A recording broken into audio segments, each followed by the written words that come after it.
area of concern, I'll say, because there have been obviously some attacks in the past where some individuals, some NATO countries have essentially said they want to invoke Article 5, or they've at least considered it. And the US said essentially, please don't, because we probably won't respond, not in the way that you're hoping for. So I think this is really the difficulty with it, right? Is what, if you had a straight up military attack on a country like as you're seeing in Ukraine, if that happened on Poland or the Baltics, which are all part of NATO, that is clearly a time in which they could invoke Article 5, and everyone else, it'd be very clear to them that they should take action.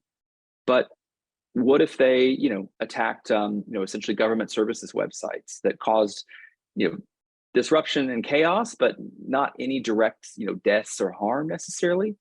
What if that happened in Estonia, and Estonia invoked Article 5, and the US said, well, we don't really want to respond to that because we're not going to conduct a huge cyber attack based on that. So I think this is the area where if Russia is most likely to try to undermine NATO, right? So it's this area where the escalation is not well defined. What is a cyber attack that is legitimate to, where you could invoke Article 5?